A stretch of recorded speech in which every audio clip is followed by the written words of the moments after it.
Shri Guru Shri Rupam Sagarashatam Sahagana Raghunathan Vitam Tam Sajivam Sadvaitam Savadutam Parijana Sahitam Krishna Chaitanya Devam Shri Radha Krishna Padan Sahaganan Lalita Shri Vishakhan Vitamsya He Krishna Karuna Sindhu Dina Bandho Jagatpate Gopesha Gopika Kanta Radha Kanta Namostute तप्त कांचना गौरांगी राधे वृंदावनेश्वरी वृषभानुसुते देवी प्रणमामि हरिप्रिये वाञ्छाकल्पतरुभ्यश्च कृपा सिन्धुभ्येव च पतितानां पावनेभ्यो वैष्णवेभ्यो नमो नमः।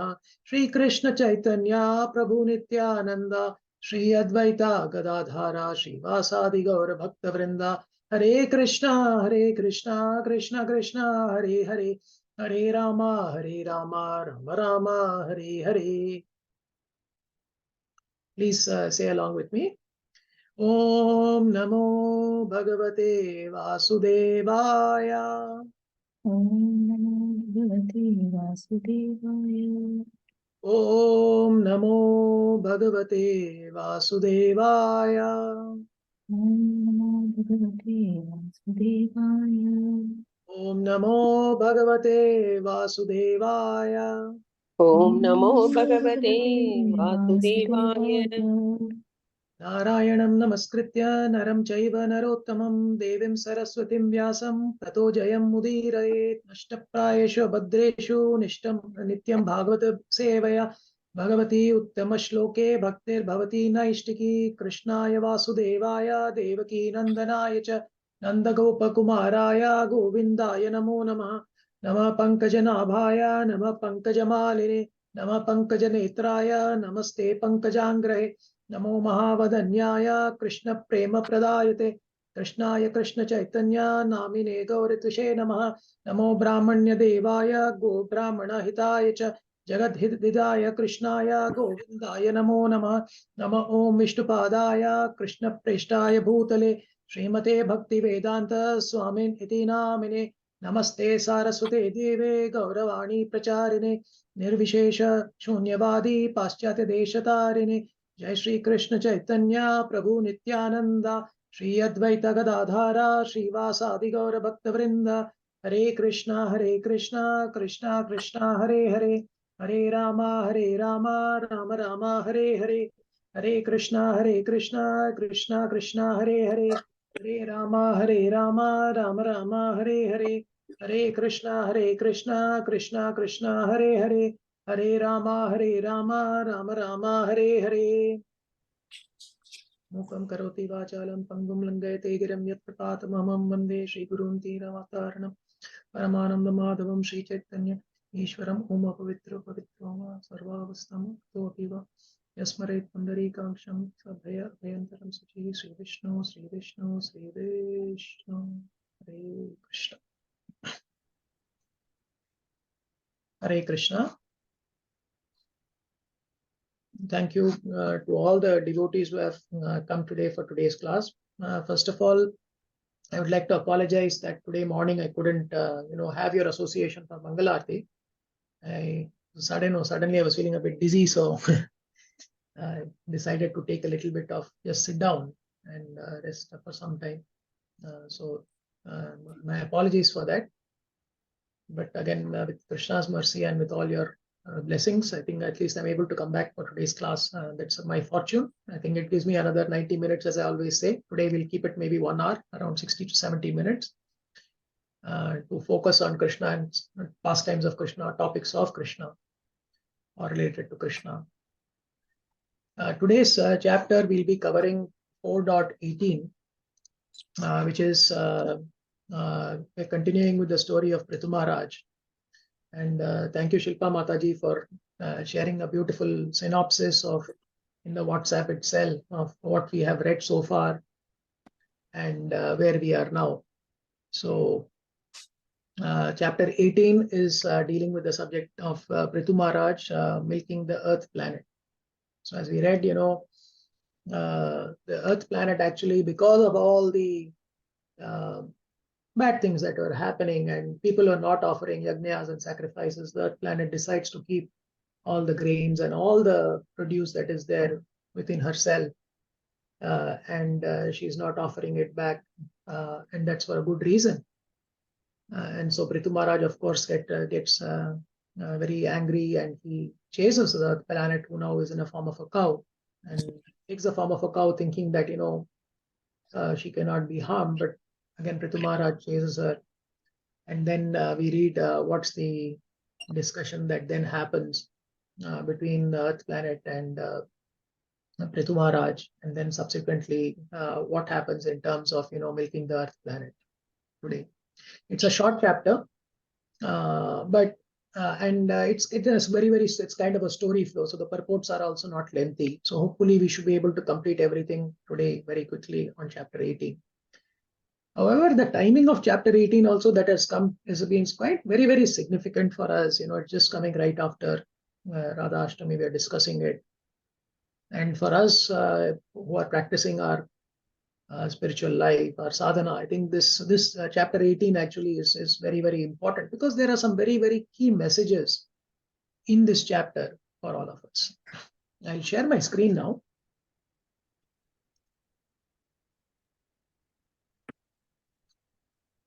Please let me know once you are able to see the screen.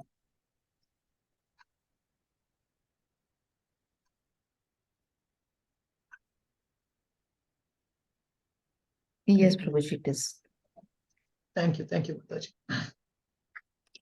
So I will read the slokas. I'll try to read all the slokas, but also some of the slokas we might skip just in the interest of time. Then we'll go through I'll request one devotee to read the translation.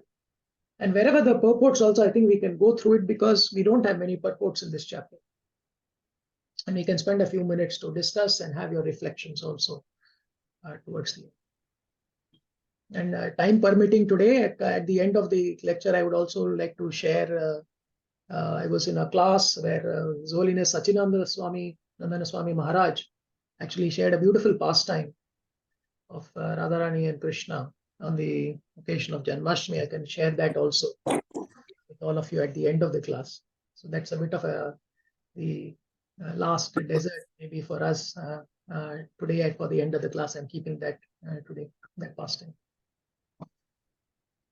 Hare Krishna. Thank you very much to all the senior devotees. I'd like to offer my humble obeisance to Lilananda Prabhu, who's given me the permission and the opportunity to discuss these spiritual subjects also.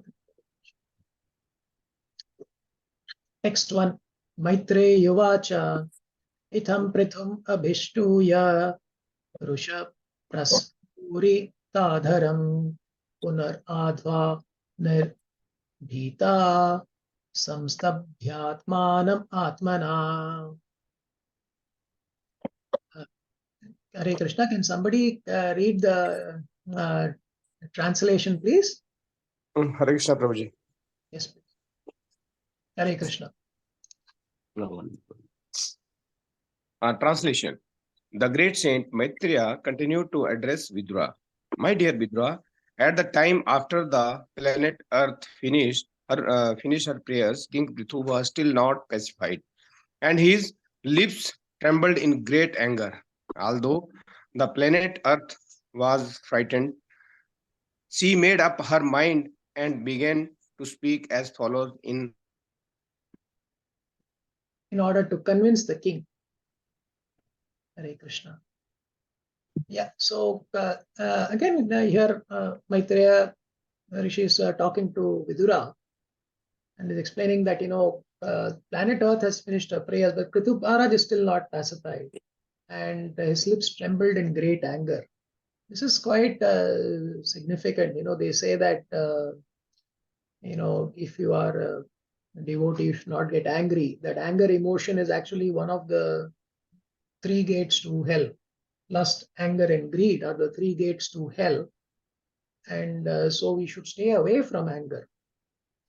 I was listening to a lecture from His Holiness Radhanath Swami Maharaj, and he was mentioning there that anger is still justified in some instances, which is there if it's for a good cause. And we have read in the scriptures also, there are many instances wherein we see that, great souls and great devotees, they get angry, or they're asked to get angry, or they express anger for a good cause. Does anyone want to share one example of that? Hanuman Prabhuji. Yes, Prabhu. Hanuman, correct. Hanuman, absolutely right. Even Arjuna also, Krishna asks him to, he has a Kshatriya, and he has to fulfill his duties, he has to get angry.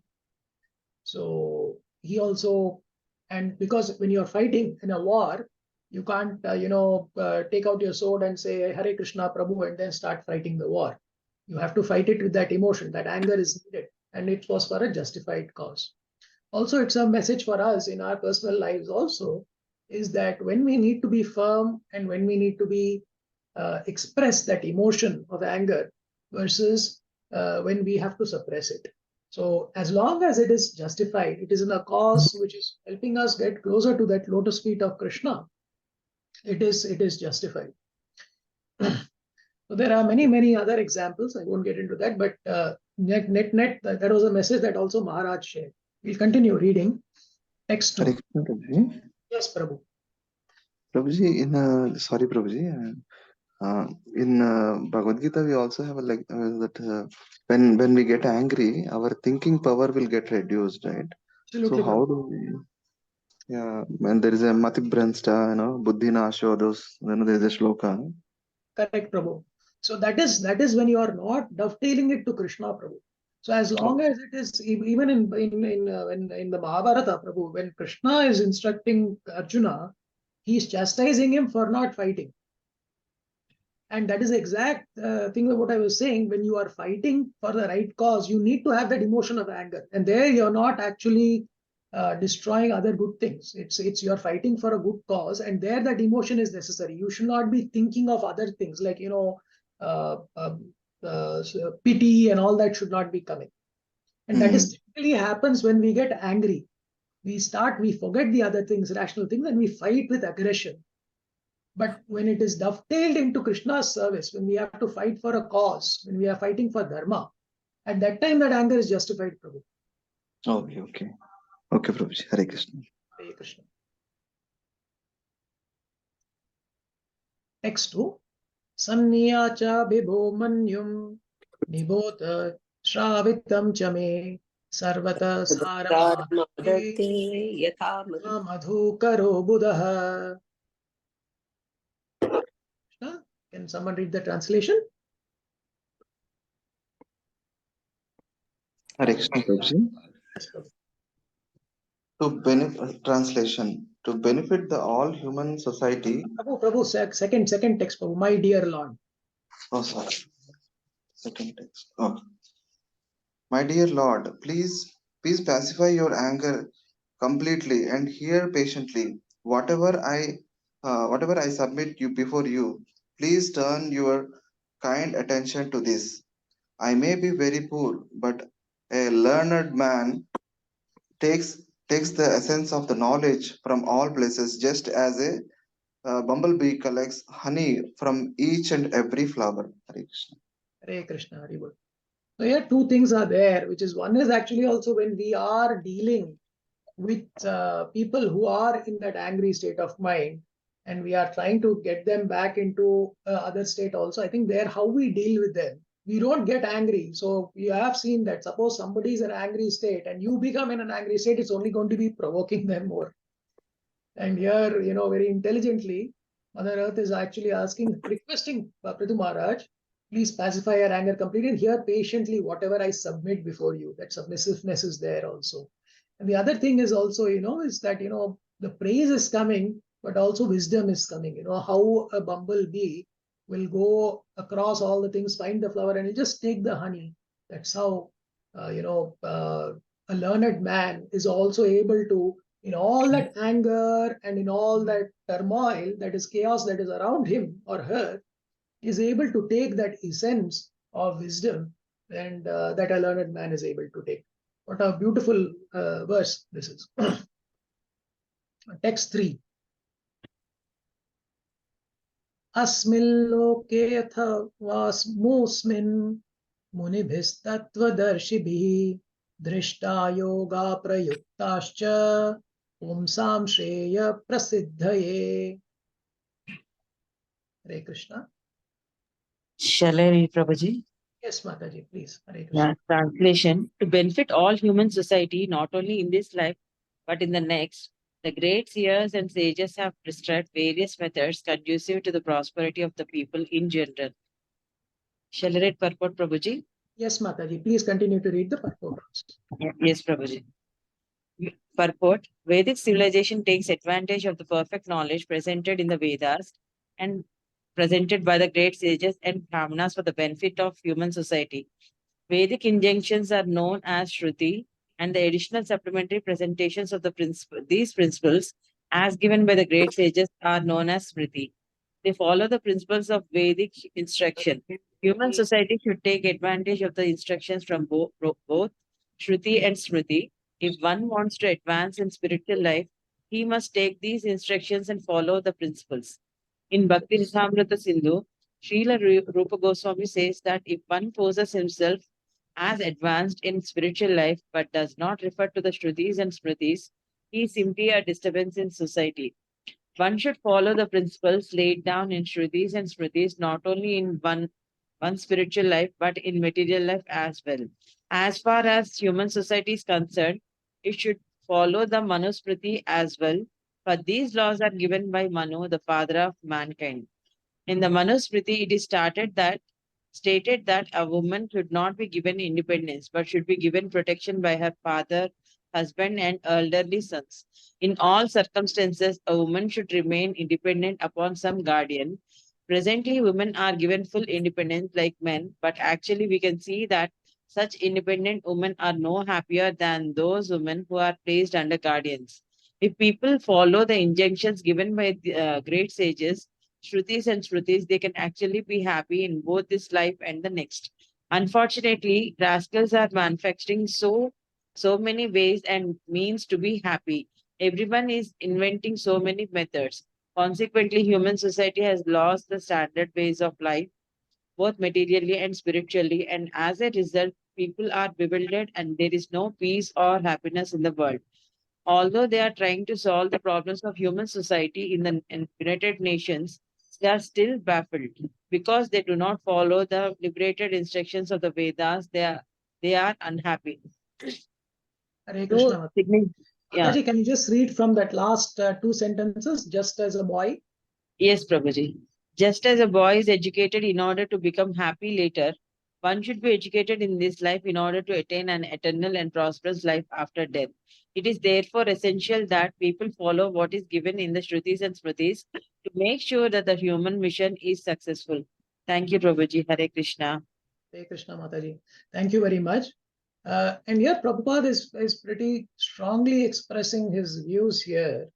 But before that, what is the purpose of our life? And the purpose of our life is to go back to Krishna's lotus feet, to take shelter under him. We have come away from him, and this is our opportunity that we are given to go back to him. We have not been given this opportunity, of course, to lord it over material things or to be the proprietors, to enjoy and to be independent, etc. We have been given this life for a very, very specific purpose, but we, in today's Kali Yuga, we forget that.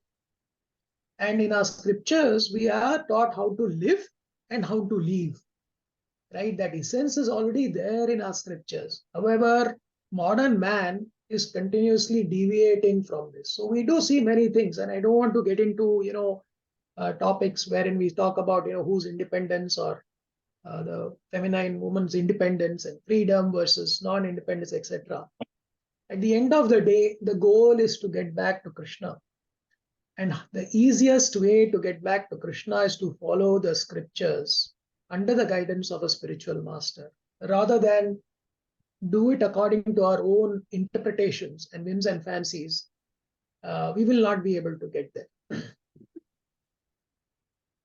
Text 4. Tanatishthati ya samyak upayan purvadarshitan avaraha shraddhayopeta upeyan vindate anjasa. Hare Krishna. Does someone want to read the shloka? Sorry, the translation and the purport? Okay, I will read it. One who follows the principles and instructions enjoyed by the great sages of the past can utilize these instructions for practical purposes. Such a person can very easily enjoy life and pleasures. The Vedic principles, Mahajano Yena Gata Sapanta, urge us to follow in the footsteps of great liberated souls. In this way, we can receive benefit in both this life and the next. We can also improve our material life by following the principles laid down by great sages and saints of the past. We can very easily understand the aim of all life. The word avaraha, meaning inexperienced, is very significant in this verse. Every conditioned soul is inexperienced. Everyone is abodhajata, born a fool and rascal. In democratic government at the present moment, all kinds of fools and rascals are making decisions. But what can they do? What is the result of their legislation? They enact something today just to whimsically repeal it tomorrow. One political party utilizes a country for one purpose, and the next moment, another political party forms a different party of government, different type of government, and nullifies all the laws and regulations. This process of chewing the chewed, punah punash charvita charvananam, will never make human society happy. In order to make all human society happy and prosperous, we should accept the standard methods given by liberated persons. These purports were written a long time ago, but they are still resonating today. I think we frequently see it in the Andhra region, right? So they made Amaravati a capital, and then a new government came, and they changed it immediately. And we have seen this. Every government comes, they change it, and this is something that has been going on. But has this been able to solve the four key problems of Janma, Mrityu, Jara, Vyadi? It has not been able to solve that. So again, here, Prabhupada is giving a very strong message that we should accept standard methods given by liberated persons. Hare Krishna. Text 5. Tananidrita yo vidvan arthan arabhate swayam tasya vyabhicharantyartha arabdhascha punha punha. Hare Krishna, Prabhuji. Hare Krishna, Prabhu. Please read. Yeah.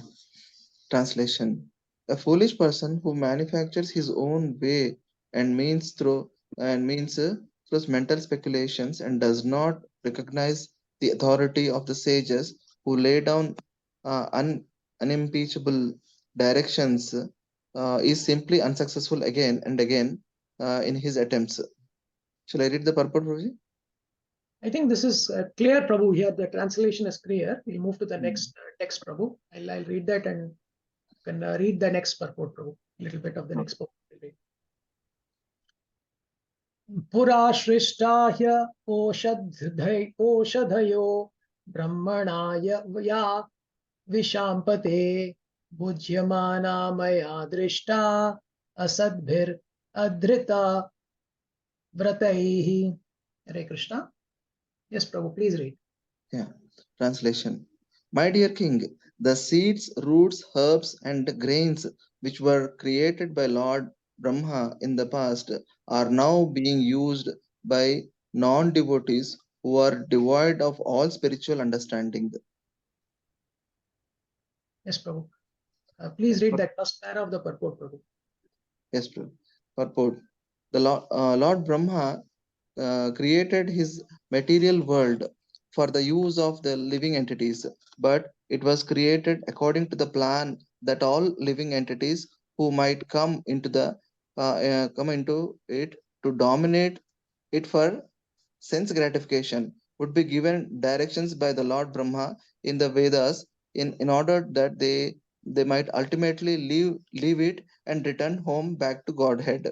All necessities grown on earth, namely fruits, flowers, trees, grains, animals, and animal byproducts, were created for the use in sacrifice for the satisfaction of the Supreme Personality of Godhead Vishnu. However, the the planets yeah, however, the planet Earth, in the shape of a cow, herein submits that all these utilities are being used by non-devotees who have no plans for spiritual understanding. Although there are immense potencies within the earth for the production of grains, fruits, flowers, and this production is checked by the earth itself when it is misused by non-devotees who have no spiritual goals. Everything belongs to the Supreme Personality of Godhead, and everything can be used for his satisfaction. Things should not be used for the sense gratification of the living entities. This is the whole plan of material nature according to the direction of this material nature. Hare Krishna. Prabhu, can you read this section, Prabhu? The highlighted part. Yes, Prabhuji. If they continue like this, there will be ultimately be a state of poverty, and no grains, fruits, or flowers will be produced. Indeed, it is stated in the 12th canto of Bhagavatam that at the end of Kali Yuga, people will be so polluted that they will no longer be any grains, wheat, sugarcane, or milk. Hare Krishna. Hare Krishna. It's already spelled out in the Bhagavatam very clearly that, the Mother Earth was created according to a plan. And the plan was to provide a place for jivas to get purified so that they can go back to Godhead. However, what we do see, and the earth, I believe, has all the necessities are there in Mother Earth. But when these are all being utilized not for the satisfaction of the Supreme Personality of Godhead, but for their own sense gratification, the end is pretty gloomy. That's what they say. There will be a state of poverty, no grains, no fruits, flowers will be produced. And we have seen this, it's happening. You're seeing global warming happening. There are so many calamities that are happening, earthquakes are happening, etc. And this is only going to continue. We'll continue now with the next text. Apalitan na drita cha bhavadbhirlokapalakai chori bhutetha lokeham yajnarthe grasam oshadhi. Hare Krishna. And another devotee, please read the translation and the purport. Hare Krishna Prabhu. Hare Krishna Prabhu.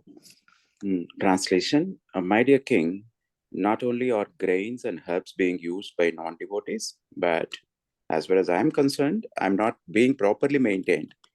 Indeed, I'm being neglected by kings who are not punishing these rascals, who have turned into thieves by using grains for sense gratification. Consequently, I have hidden all these seeds which were meant for the performance of sacrifice. Purport. Please continue, Prabhu. Yes. That which happened during the time of Prithu Maharaja and his father, King Vena, is also happening at this present moment. A huge arrangement exists for the production of large-scale industrial and agricultural products. But all these products are meant for sense gratification. Therefore, despite such productive capacities, there is scarcity because the world's population is full of thieves. The word Kori Bhute indicates that the population has turned into thievery. According to Vedic understanding, men are transformed into thieves when they plan economic development for sense gratification. It also explained in Bhagavad Gita that if one eats food grains without offering them to the Supreme Personality of Godhead, Yajna, he is a thief and liable to be punished. According to spiritual communism, all properties on the surface of the globe belong to the Supreme Personality of Godhead. The population has a right to use goods only after offering them to the Supreme Personality of Godhead. This is the process of accepting prasada. Unless one eats prasada, he is certainly a thief. It is the duty of governors and kings to punish such thieves and maintain the world nicely. If this is not done, grains will no longer be produced and people will simply starve. Indeed, not only will people be obliged to eat less, but they will kill one another and eat each other's flesh. They are already killing animals for flesh. So when there will no longer be grains, vegetables and fruits, they will kill their own sons and fathers and eat their flesh for sustenance. Hare Krishna. Hare Krishna. We are very quickly progressing towards that. In that lecture which I heard from Radhanath Swami Maharaj, in that he mentions that actually in some countries, the very, very rich people, actually they relish the unborn fetuses. So the unborn fetuses are relished by them. And this is human flesh, so it's already there. We have had examples also of people who used to eat human flesh. And as we continue to deteriorate in society, I think that time will come. So hopefully, by then we have done enough of progress in our spiritual journey that we are able to go back to Godhead and not get stuck in that world. Text 8. Nunam ta viruddha kshina mai kalena bhuyasa tatra yogena drishtena bhavan adatum arhati. Hare Krishna. I will read the translation. Due to being stopped for a very long time, all the grain seeds within me have certainly deteriorated. Therefore, you should immediately arrange to take these seeds out by the standard process, which is recommended by the acharyas or shastras. Purport: when there is scarcity of grain, the government should follow the methods prescribed in the shastra and approved by the acharyas. Thus, there will be a sufficient production of grains and food scarcity and famine can be checked. Bhagavad Gita recommends that we perform yajna sacrifices. By the performance of yajna, sufficient clouds gather in the sky, and when there are sufficient clouds, there is also sufficient rainfall. In this way, agricultural matters are taken care of. When there is sufficient grain production, the general populace eats the grains, and animals like cows, goats, and other domestic animals eat the grasses and grains also. According to this arrangement, human beings should perform the sacrifices recommended in the Shastras, and if they do so, there will no longer be food scarcity. In Kali Yuga, the only sacrifice recommended is Sankirtan Yajna. So that is also a sacrifice, and that is why the Chaitanya Mahaprabhu has given us the holy name and the Mahamantra to chant, so that we can satisfy Krishna. That gets Krishna happy. When we say Hare and Krishna, we are saying Hare, which is the internal potency of the Lord, that is the Ladini Shakti, that is Radharani, and Krishna together. We are bringing them together. We are bringing Satchit and the bliss part also all together when we are reciting that verse and saying, Hey Radhe, hey Krishna, please engage me in your service. That is what we say when we recite Hare Krishna, Krishna Krishna, Hare Hare, Hare Ram, Ram Ram, Hare Hare. Hey Radhe, hey Krishna, please engage me in your service. That is, we are begging for that shelter. And we need to get that consciousness that we are chanting very, very attentively on a regular basis. Texts 9 and 10. Vatsam kalpaya me veera, yenaham vatsala tava, dhokshye kshiram mayan kaman, anurupam cha dohanam, dogdharam cha Mahabaho Bhutanam Bhuta Bhavana Annam Ipsitam Urjaswat Bhagavan Vanchate Yadi. Hare Krishna. Can somebody read the translation and purport, please? One of the devotees? Hare Krishna Prabhuji, I'll read. Yes, Mataji. Translation. O great hero, protector of living entities, if you desire to relieve the living entities by supplying them sufficient grain, and if you desire to nourish them by taking milk from me, you should make arrangements to bring a calf situated for this purpose and a pot in which the milk can be kept, as well as milkman to do the work. Since I will be very much affectionate towards my calf, your desire to milk from me will be fulfilled. Purport. These are nice instructions for milking a cow. The cow must first have a calf so that out of the affection of the calf, she will voluntarily give sufficient milk. There must be an expert milkman and a suitable pot in which to keep the milk. Just as a cow cannot deliver sufficient milk without being affectionate to her calf, the earth cannot produce sufficient necessities without feeling affection for those who are Krishna conscious. Even though the earth's being in a shape of a cow may be taken figuratively, the meaning herein is very explicit. Just as a calf can derive milk from a cow, all living entities, including animals, birds, bees, reptiles, and aquatics, can receive their respective food from the planet Earth, provided that human beings are not asat or arthravrata. As Adrita Adritavrata. Vrata. As we have previously discussed, when human society becomes asat or ungodly or devoid of Krishna consciousness, the entire world suffers. If human beings are well behaved, animals will also receive sufficient food and be happy. The ungodly human being, ignorant of his duty to give protection and food to the animals, kills them to compensate for insufficient production of grains. Thus, no one is satisfied, and that is the cause for the present condition in today's world. Hare Krishna. Beautiful verse and a beautiful purport also from Prabhupada. Very simple terms, but he's giving we are getting the sense that Mother Earth has everything that is there. We don't need to go beyond that. But when we are abusing Mother Earth, then of course Mother Earth decides to keep all those necessities away from us, and we get to killing other animals, etc., to compensate for the insufficient production of grains. And we fool ourselves thinking that that's an easy alternative, but that is actually a much more vicious circle we get into.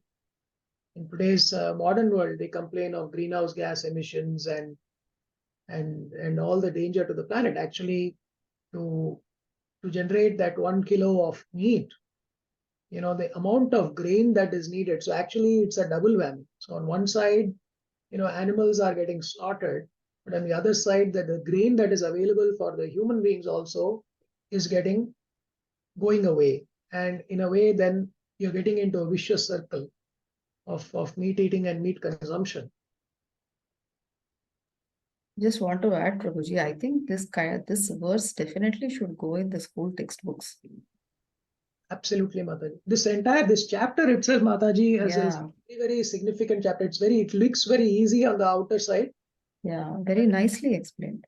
But when you reflect on the verses, Mataji, I think in the coming verses we'll see that when Ritu Maharaj will now, the calves will come, and Mother Earth will give the necessities to the different kinds of people. I think that itself, there's a lot of introspection for us in terms of our consciousness. Next, 11. Samam cha kuru mam rajan deva vrishtam yathapaya apartav api bhadram te upavarteta me vibho. Hare Krishna. Anyone want to read it? I can read it, Prabhu. Yes, Prabhu. Translation: My dear king, may I inform you that you have to make the entire surface of the globe level. This will help me.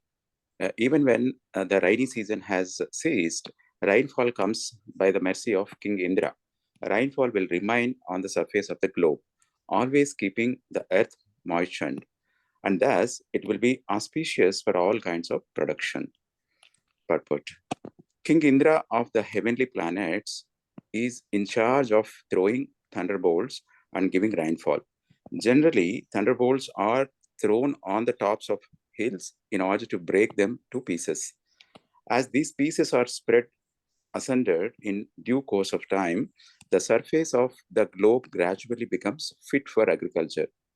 Level land is especially conducive to the production of grain.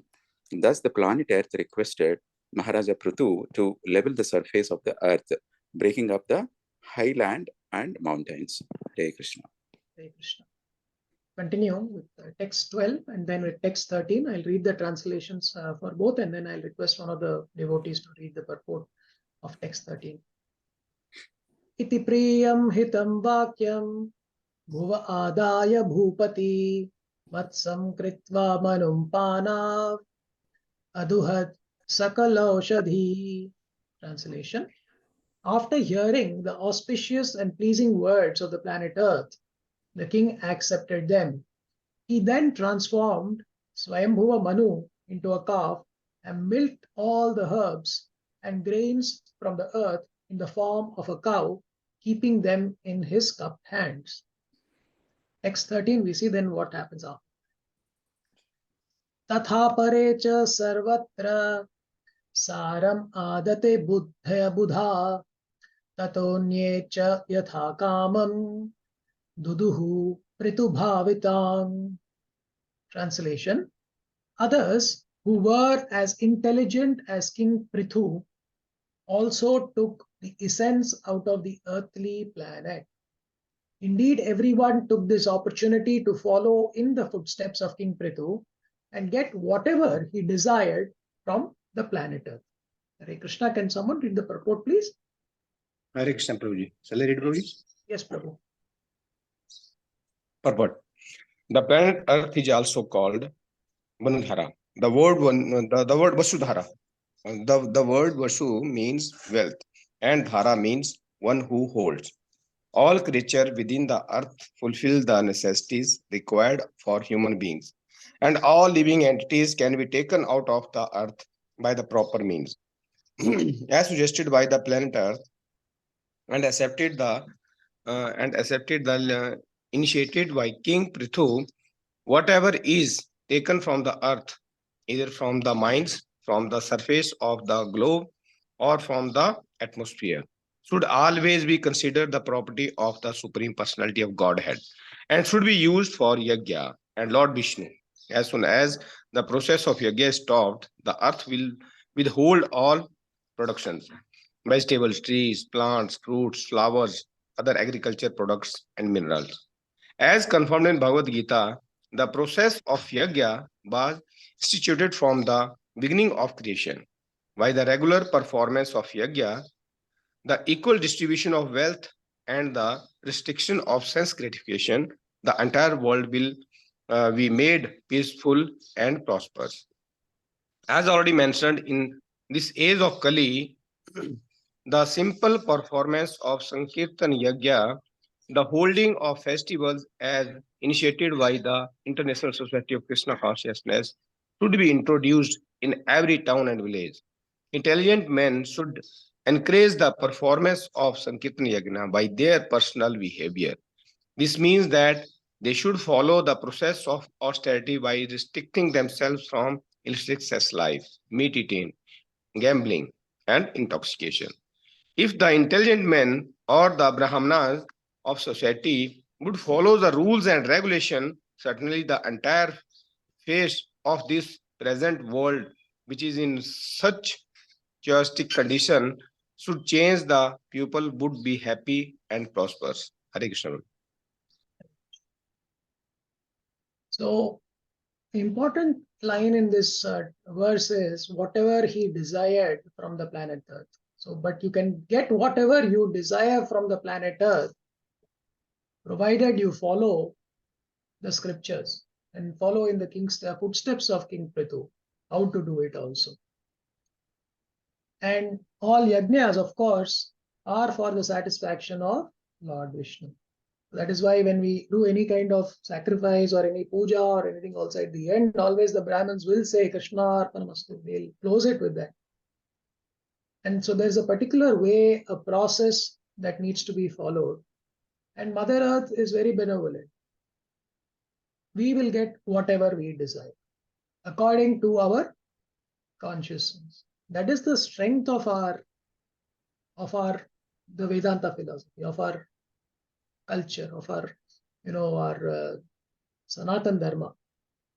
Today there has been nowadays we hear a lot of noise around Sanatan Dharma. Sanatan Dharma is clearly not sectarian, it is all inclusive. Savai pumsam paro dharmo. So, yato bhakti radokshaje. Ahetuki apratiyata yayatma suprasidhati. So as long as we are surrendered to that one transcendental Lord in bhakti, in devotional service, which is uninterrupted and unmotivated, we get to the ultimate destination. It will satisfy. And that is the space that our Sanatana Dharma gives, and it respects anyone who does that. There is no discrimination between gender or caste or any varna or any ashrama. Anyone who does that, there is a respect. And we also saw that Prabhupada, when he was preaching in the Western world, he used to encourage those people who are of a different religion and a culture to chant the names, holy name in that particular religion and culture. To chant the name of that one God that they believed. And he was encouraging that. That is the space that our Sanatana Dharma gives. And it's very, very unfortunate, when we see in today's world the kind of perspective and nonsense that is getting created in the media through politically motivated thinking, which is not helpful for anyone in society. And again, this is how Kali Yuga is going to be. It's going to be progressing in that direction. And for us who are in this movement who are in Krishna consciousness, our goal should be to stick to the truth. That is what Radhanath Swami Maharaj has said, is that the truth prevails and we should not spare any effort to ensure that the truth is propagated. And we need to do it, of course, in the right way, because people in planet Earth are at different levels of consciousness, as we are going to see in the subsequent verses, and they desire different things. And it is our duty to help them, elevate them, and bring them up to that platform so that they have the visibility, the vision to see that higher purpose, the higher Lord, and get to his lotus feet. Text 14, we move a bit quickly now. Rishayo nudur devim indriyeshva atha sattama vatsam brihaspatim kritva payaschando mayam suchi. Hare Krishna. I'll read it, Prabhu. Yes, Prabhu. All the great sages transformed Brihaspati into a calf and making the senses into a pot.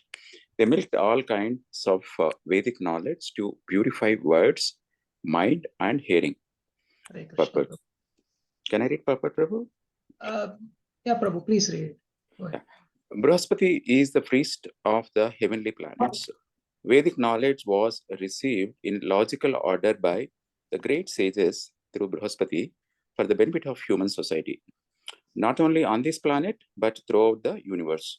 In other words, Vedic knowledge is considered one of the necessities for human society. If human society remains satisfied simply by taking grains from the planet Earth, as well as other necessities for maintaining the body, society will not be sufficiently prosperous. Humanity must have food for the mind and ear, as well as for the purpose of vibration. As far as transcendental vibrations are concerned, the essence of all Vedic knowledge is the Maha Mantra. Hare Krishna, Krishna Krishna, Hare Hare, Hare Rama, Rama Rama, Hare Hare.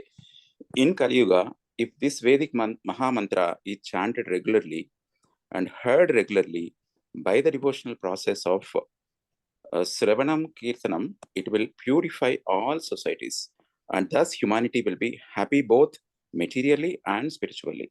Hare Krishna. Thank you, Prabhu.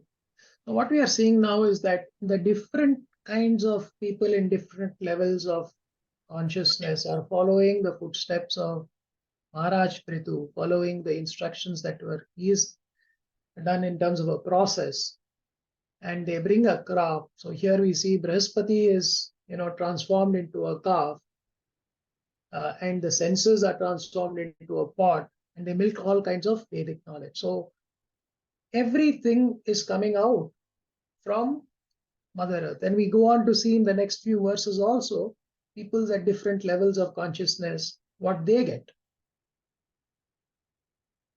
Kritva vatsam suragga gana indram somam duhan hiranmayena patrena viryam ojo balam payah. Translation: all the demigods made Indra, the king of heaven, into a calf, and from the earth they milked the beverage soma, which is nectar. Thus they became very powerful in mental speculation and bodily sensual strength. And the purport, Prabhupada is actually giving more elaboration on soma, and he's saying that this is not liquor. It is something else, and it's got a different kind of pot. It's a golden pot in which you have to collect soma. And he says, the word Hiranmayena Patrina indicates that the soma beverage is not ordinary intoxicating liquor. The demigods would not touch any kind of liquor, nor is soma a kind of drug. It is a different kind of beverage available only in the heavenly planets. Text 16. Daiteyadanavam Prahaladam Asurash Shabham Vidyayadu Duhan Kshiram Ayapatpatre Surasavam. Translation: the sons of Diti and the demons transformed Prahlad Maharaja, who was born in an Asura family, into a calf, and they extracted various kinds of liquor and beer, which they put into a pot made of iron. And here Prabhupada says in the purport, he says the demons also have their own types of beverages in the forms of liquors and beers, just as the demigods use somarasa for their drinking purposes. And they had to source this through Prahlad Maharaj. He says the name of Prahlad Maharaj is very significant in this connection because Prahlad Maharaj was born in a family of demons as a son of Hiranyakashipu. By his mercy, only the demons were and still are able to have the drinks in the form of wine and beer. So even for that, what they want, they need the blessings of and mercy of the pure devotee. And the word ayah, iron, is very significant, whereas nectarian soma was put, as I said, in a golden pot, liquors and pears were put in an iron pot.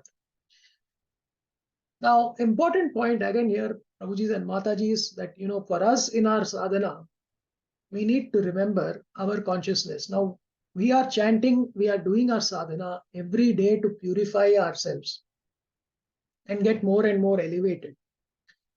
And as long as our consciousness, remains at a lower plane or at a lower level, what we will also get will be at that lower plane and at that lower level only. And this is the entire purpose. We have received the mercy of Lord Chaitanya and the Mahamantra to help us purify ourselves further. As we can see here, the asuras and the demons, their consciousness is at a very different level, and what they get is iron, the beer and liquor. They get that is what they want, and they get it. Text 17. Gandharvapsaraso dukshan patre padma mamaye payah vatsam vishvavasum kritva gandharvam madhushasau bhagam. Translation. The inhabitants of Gandharva Loka and Apsara Loka made Vishvasu into a calf, and they drew the milk into a lotus flower pot. The milk took the shape of sweet musical art and beauty. So the Gandharvas and Apsaras are known for celestial music and celestial beauty, and that is what they got from the Mother Earth. Text 18. Vatsena pitaror yamna kavyam kshiram adhukshata amapatre mahabhaga shraddhaya shraddha devata. Translation. The fortunate inhabitants of Pitraloka who preside over the funeral ceremonies made Aryama into a calf. With great faith, they milked kavya, food offered to the ancestors, into an unbaked earthen pot. Hare Krishna. Can somebody read the purport?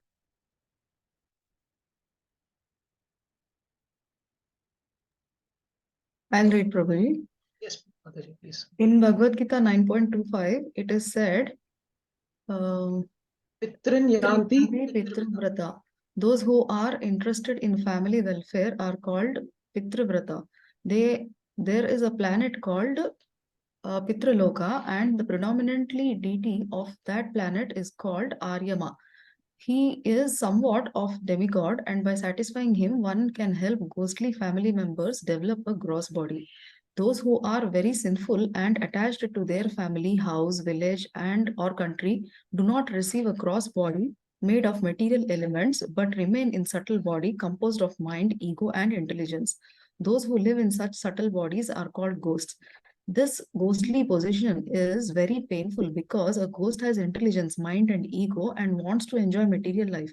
But because he doesn't have the gross material body, he can only create disturbances for want of material satisfaction. It is the duty of the family members, especially the son, to offer oblations to the demigod Aryama or to the Lord Vishnu. From time immemorial, in India, the son of a dead man goes to Gaya and at Vishnu temple there offers oblations for the benefit of his ghostly father. It is not that everyone's father becomes a ghost, but the oblations of Pinda are offered to the lotus feet of the Lord, so that if a family member happens to become a ghost, he will be favored with the gross body. However, if the human being one is habituated to taking the prasada of Lord Vishnu, there is no chance of him becoming a ghost or anything lower than a human being.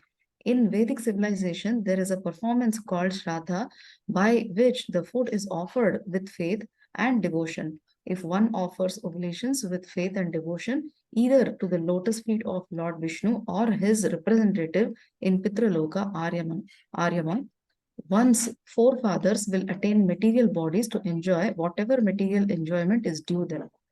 In other words, they do not have to become ghosts. Hare Krishna. Hare Krishna. Thank you, Mataji. This purport is very self-explanatory. It's a simple purport. I'll continue. Text 19.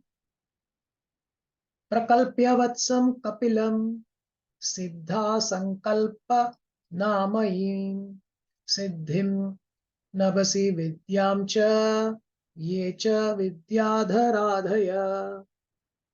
Translation. After this, the inhabitants of Siddhaloka as well as the inhabitants of Vidyadhara Loka transformed the great sage Kapila into a calf, and making the whole sky into a pot, they milked out the specific yogic mystic powers, beginning with Anima. Indeed, the inhabitants of Vidyadhara Loka acquired the art of flying in the sky. Hare Krishna. I'll continue now. I'll move through the next few verses also now. We'll read only the translations, and wherever there's a reflection there, I will also share that. Text 20. Anye cha mayino mayam antardhana bhutat manam mayam prakalpya vatsamte duduhur dharana mahim. Others also, the inhabitants of planets known as Kimpurushaloka, made the demons Maya into a cow, and they milked out the mystic powers by which one can disappear immediately from another's vision and appear again in a different form. Text 21.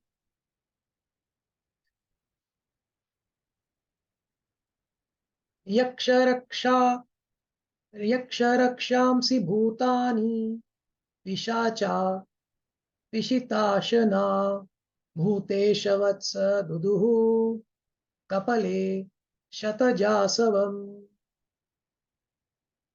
Hare Krishna. Does someone want to read the translation and the purport of this verse?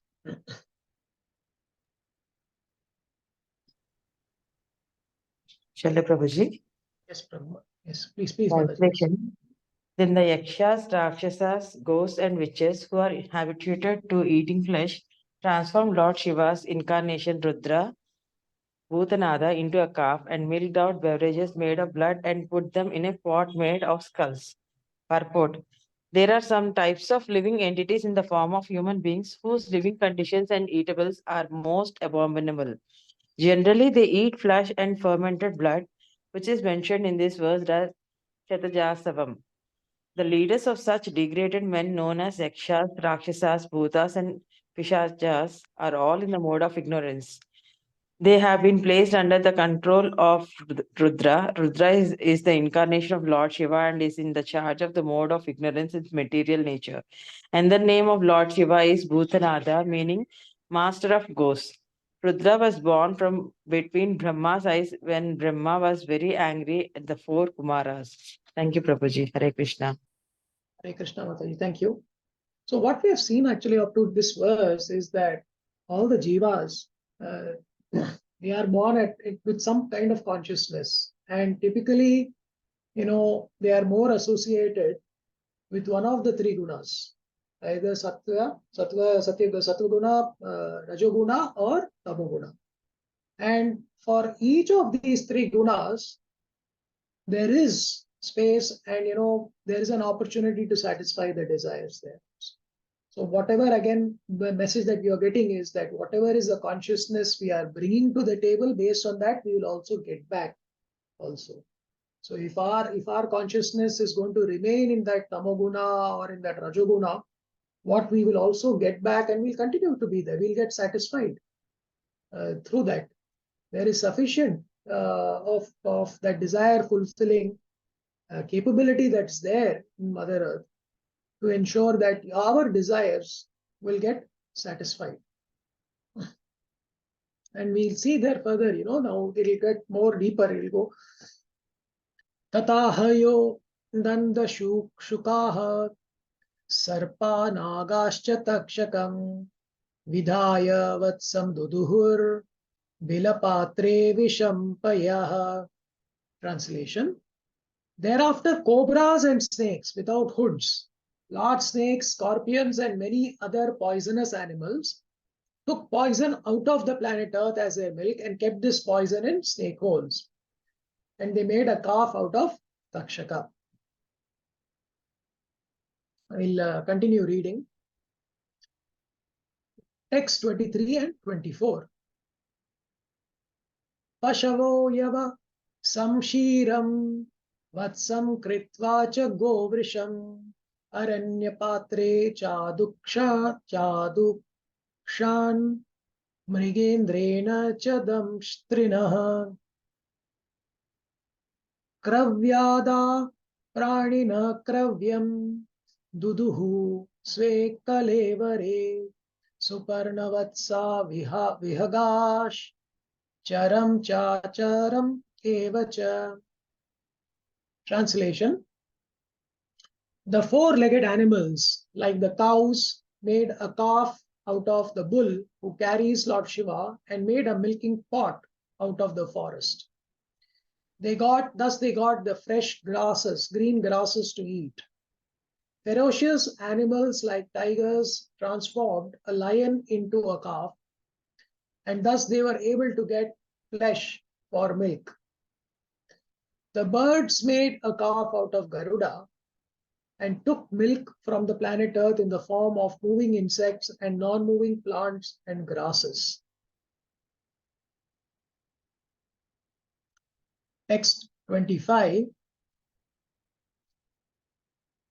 Vatavatsavanas patayah prithak rasamayam payah girayo himavad vatsa nana dhatun sanushu. The trees made a calf out of the banyan tree, and thus they derived milk in the form of many delicious juices. The mountains transformed the Himalayas into a calf, and they milked a variety of minerals into a pot made of the peak of hills. Text 26. Sarve swamukhyavatsena swe swe patre prithak payah sarva kama dugham prithvim duduhu pritubhavitam. Translation: the planet Earth supplied everyone his respective food during the time of King Prithu. The earth was fully under the control of the king. Thus, all the inhabitants of the earth could get their food supply by creating various types of calves and putting their particular types of milk in various pots. I'll read the purport also. This is evidence that the Lord supplies food to everyone. As confirmed in the Vedas, Eko Bahunam Yo Vidadhati Kaman. Although the Lord is one, He is supplying all necessities to everyone through the medium of the planet Earth. There are different varieties of living entities on different planets, and they all derive their eatables from their planets in different forms. On the basis of these descriptions, how can one assume that there is no living entity on the moon? Every moon is earthly, but being composed of the 5 elements. Every planet produces different types of food according to the needs of its residents. According to the Vedic Shastras, it is not true that the moon does not produce food or that no living entity is living there. Of course, in today's world, you'll have many people who will bring scientific reasoning into it. Prabhupada had nicely said that, our vision is not complete. What we see is not the entire picture. We cannot see X-rays, we cannot see infrared, etc. Similarly, we are not blessed with that vision to see life as it may exist on other planets. We only know about life as it exists on planet Earth. And it's a restricted vision again. When we look at the sun or the moon, it appears to be a round disk, but in fact, it is a sphere. Our vision and our perception is very, very limited. And therefore, we should not get into a thinking that we know it all, which is a fact that we don't know it all. I'll read out the last few verses now, and then at the end we can just have a little bit of reflection. There are 5 more verses to go. Evam pritvadaya prithvim annada swanam atmana dohavatsadi bhedena shirab bhedam kurudvaha. Translation: my dear Vidura, chief of the Kurus, in this way King Prithu and all the others who subsist on food created different types of calves and milked out their respective eatables. Thus they received their various foodstuffs, which were symbolized as milk. Text 28.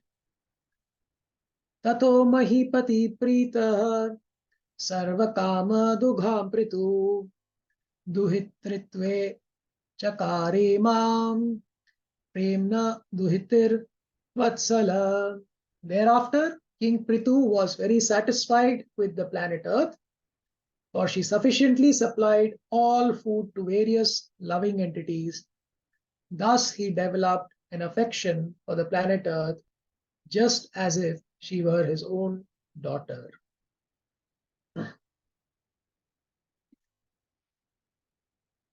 Text 29. Churnayan swadhanushkotya girikutani rajarat bhumandalam idam vainaimainyah prayaschakre samam vibhu. Translation. After this, the king of all kings, Maharaja Prithu, leveled all the rough places on the surface of the globe by breaking up the hills with the strength of his bow. By his grace, the surface of the globe almost became flat. So, King Prithu, an incarnation of the Supreme Personality of Godhead, did not wait for King Indra to break up the hills and mountains, but did so himself by using his strong bow. Indra has to send his thunderbolts, and it's, as he says, generally this is the business of the King Indra of the heavenly planets. But King Prithu, being an incarnation of God, Supreme Personality of Godhead, he said, let's not wait for it. Text 30.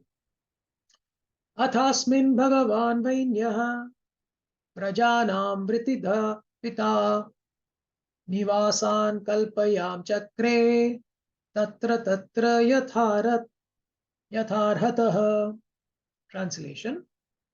To all the citizens of the state, King Prithu was as good as a father. Thus, he was visibly engaged in giving them proper subsistence and proper enjoyment for subsistence. And leveling the surface of the globe, he earmarked different places for residential quarters inasmuch as they were desirable. That is like, creating towns, villages, etc. We see that in text 31.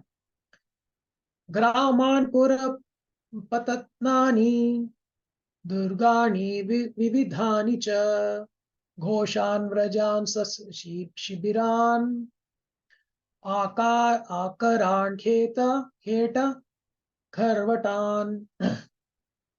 In this way, the king founded many types of villages, settlements, and towns, and built forts, residences for cowherdsmen, stables for animals, places for the royal camps, mining places, agricultural towns, and mountain villages. We'll come to the last verse now. Text 32. Recording in progress. Prakrithor iha naivaisha puragramadi kalpana yatha sukham vashanti sma tatra kuto bhayaha bhaya. Translation. Before the reign of King Prithu, there was no planned arrangement for different cities, villages, pasturing grounds, etc. Everything was scattered, and everyone constructed his residential quarters according to his own convenience. However, from the time of King Prithu, plans were made for towns and villages. From this statement, it appears that town and city planning is not new, but has been coming down since the time of King Prithu. In India, we can see regular planning methods evident in very old cities. In Srimad Bhagavatam, there are many descriptions of such ancient cities, even 5,000 years ago. Lord Krishna's capital, Dwaraka, was well planned, and similar other cities, Mathura, Hastinapura, now New Delhi, were also well planned. Thus, the planning of cities and towns is not a modern innovation, but was existing in bygone ages. Thus end the Bhakti Vedanta purports of the 4th canto, 18th chapter of the Srimad Bhagavatam, entitled Prithu Maharaj Milks the Earth Planet. Hare Krishna. I will, before I just open up for some questions, I wanted to share some of my key reflections from this particular chapter. I think one key reflection and one key takeaway from me was that the way, when Prithu Maharaj gets angry, his eyes are like red charcoal, right? Reflection for me was that, whenever whatever we do, first of all, needs to be dovetailed in the service of the Supreme Personality of Godhead, Krishna. And when we are doing that, and in case it requires us to have a particular type of emotion to satisfy the Lord, it is justified. I think we need to keep asking ourselves, whatever action I'm taking, whatever I am doing, is it satisfying the Supreme Personality of God or not? Will Krishna be pleased with my actions? And if he will be pleased with your actions, if the Paramatma inside you is telling you, your soul, that look here, I'm happy with that, and you feel that, then please go ahead with it. That was my first takeaway. My second takeaway was around the consciousness that we bring to the table. And we are all having a particular level of consciousness. We are all having a particular amount of spiritual credits with which we are born in this particular world. And the objective of our human form of life is to make progress and to improve so that ultimately we can reach that ultimate destination, which is the lotus feet of the Lord, to be his eternal servant and the servant of the servants of the servants of the servant of the Supreme Lord. And that is why we chant the mantra and we read the scriptures, we do our sadhana so that we get purified. Krishna himself enters through the ears, goes into our heart and sits on the lotus of the heart, and he scrubs our heart and cleans it and he purifies it. So let's not waste any opportunity that we get to invoke the name of the Lord and chant the holy name of the Lord. Hare Krishna, Krishna Krishna, Hare Hare, Hare Ram, Ram Ram, Hare Hare. Because the name is not different from the Lord himself. Atha Sri Krishna Namadi. So it's not different. And when we chant the name of the Lord, he himself will gradually purify us and he will begin to reveal himself to us. Number 3, we have people of different consciousness in our society and around us. And I think what we need to keep in mind is that, we might not agree with their actions or with their deeds. So we might hate that which is their actions, but we never hate the individual soul himself. Because at the end of the day, inside every one, there is the spirit soul, the jiva, which is eternal. It's a part and parcel of Krishna.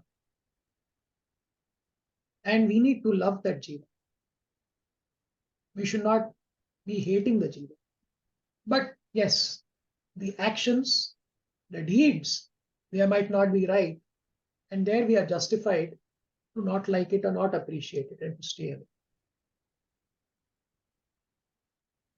So we are all one and we are different. I think this is also where our Achintya Veda Bheda comes in.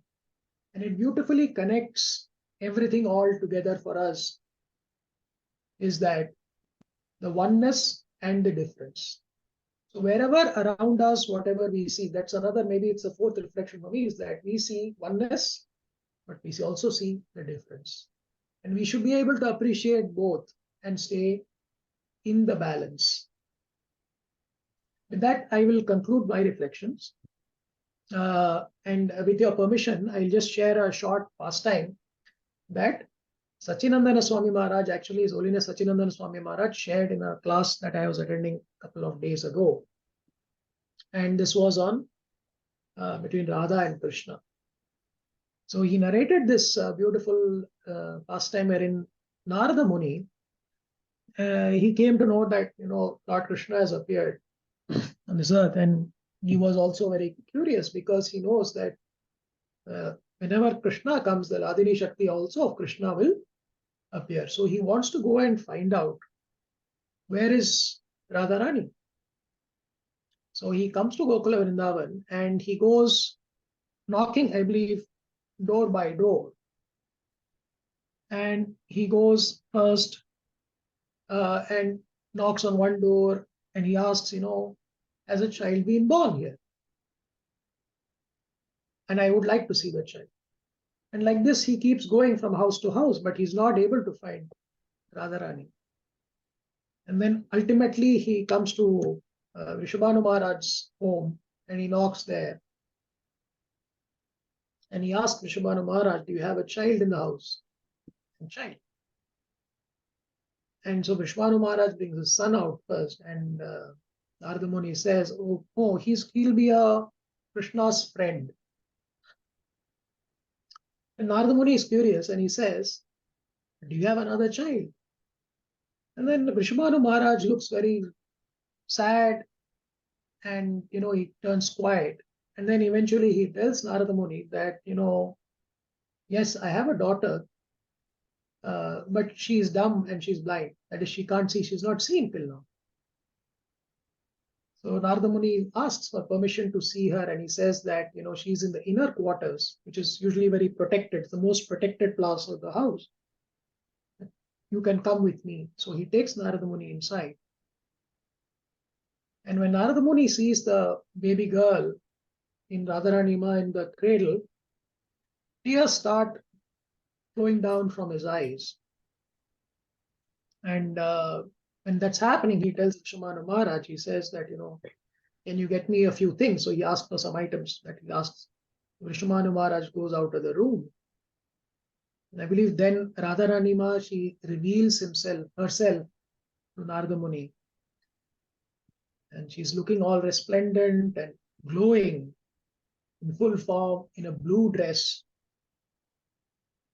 And the blue dress, of course, is because the blue is the color of Krishna, and she's always thinking about Krishna.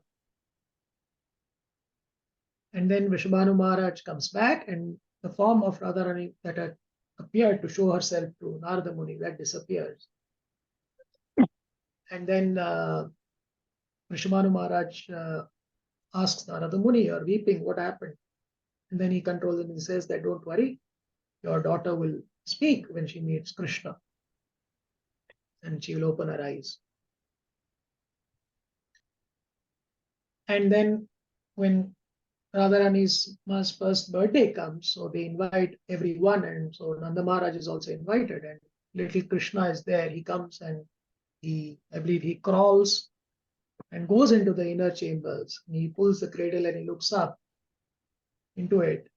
And that's when Radharani Ma opens her eyes and she smiles then. And Maharaj told a very, very important thing there, which I thought, is also very important for our chanting. When we are chanting every day, he said that, Radharani Ma's only desire was to see Krishna.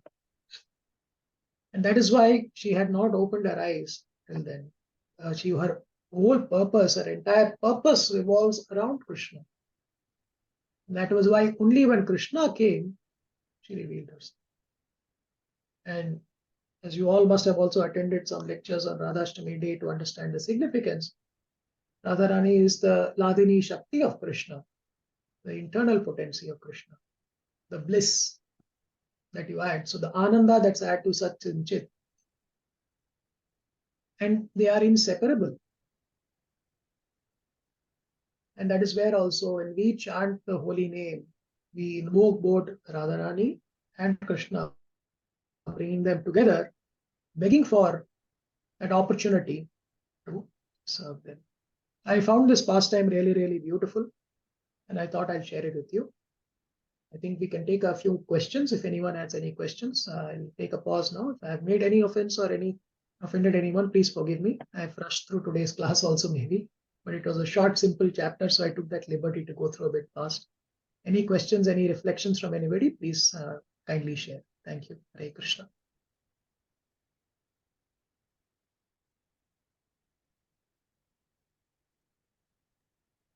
Thank you, Prabhuji. Thank you, Mataji. All right, I think everybody is silent, so we can close the class, Mataji. Then if there are no more questions, Thank you everyone for attending the lecture. Wish you a very, very blissful Krishna conscious Sunday and rest of the day filled with more services for whoever are taking up services. We close the class now. Vancha kalpatarubhyascha kripa sindhubhyev cha patitanaam pavanebhyo vaishnavebhyo namo namaha. Ananta koti Vaishnavrinda Vijay Srila Prabhupada. Hare Krishna. Hare Hare Krishna. Krishna, Prabhuji. Thank you so much, Prabhuji. Thank you. Hare Krishna. Hare Krishna, Prabhuji. Thank you so much, Prabhuji. Krishna. Hare Krishna. Thank you.